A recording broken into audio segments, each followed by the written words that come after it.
Joining me now from Tehran is Syed Mohammad Marandi. He is a professor of North American Studies at Tehran University. Professor Marandi, welcome. Thank you.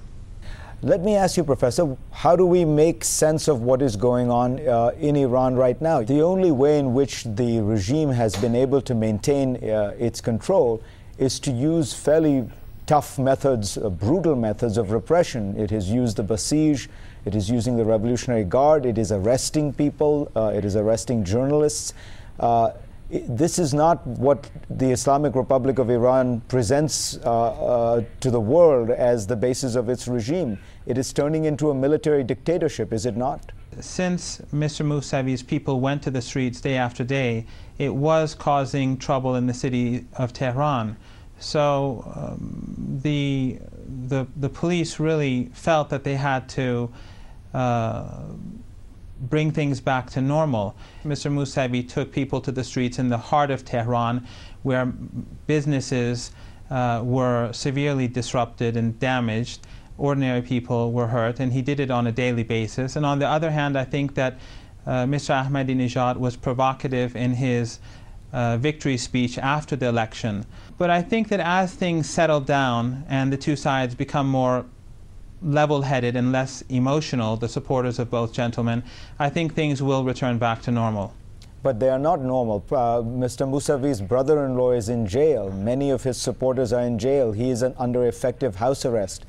You're making this out like a normal disputed election where people are now happily reconciled. But you still have, on one side, the use of the Basij, the Revolutionary Guard, house arrests, real arrests. This is, as I say, this has become a military clampdown and a military dictatorship, has it not?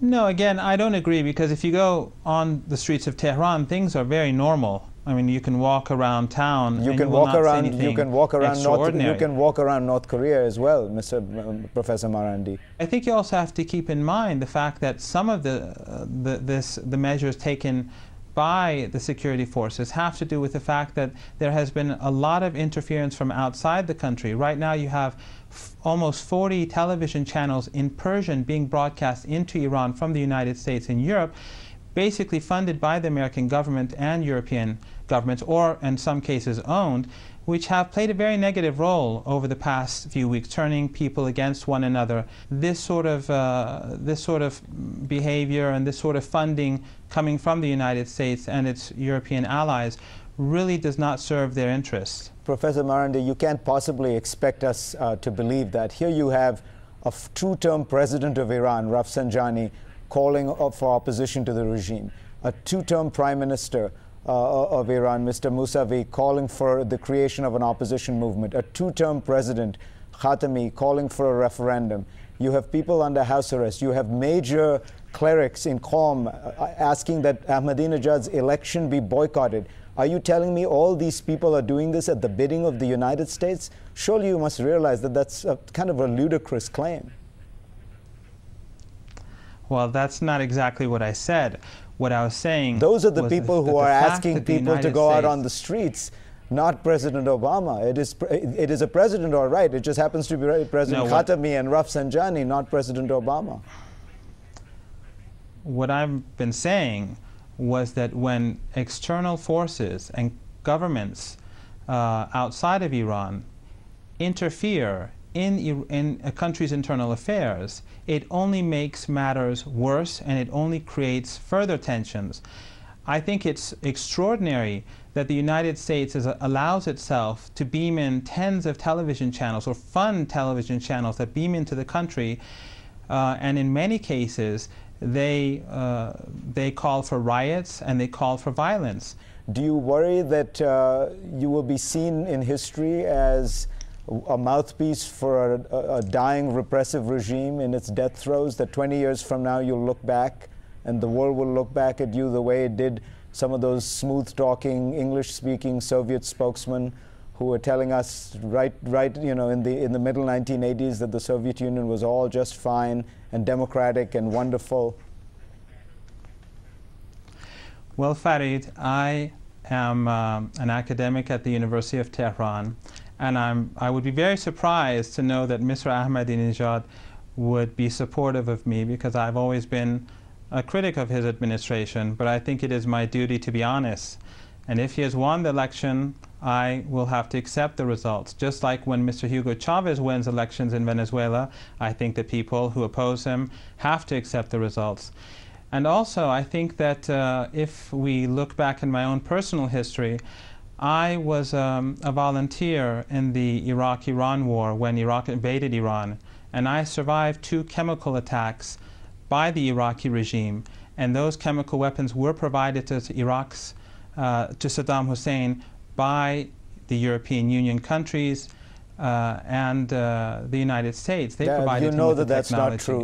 You hesitated there, Professor Marandi, because you know it is not true that the United States provided any... The technology and the support...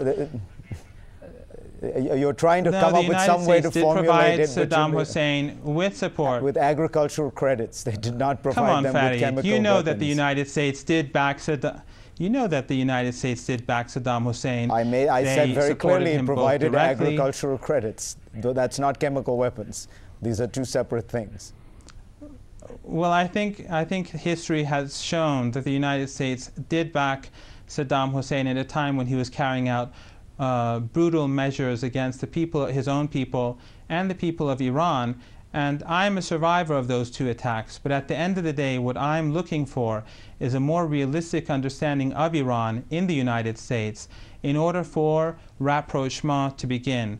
And if people in the United States, if politicians in the United States do not wish to understand the reality on the ground in Iran, then there will not be an opportunity for the 2 sides to sit together and to resolve their issues. Well, thank you very much, Professor Marandi. I will only point out to you and to our viewers that one sign that the regime looks very favorably upon you is it is almost impossible to get anybody from Tehran and to be allowed to do so on an open satellite link. Farid, we have you tried very invited hard. me. That's my point, but it is very hard to get the satellite links through in Iran, and the fact that a lot of people, that you are allowed don't to do trust this, the Western media.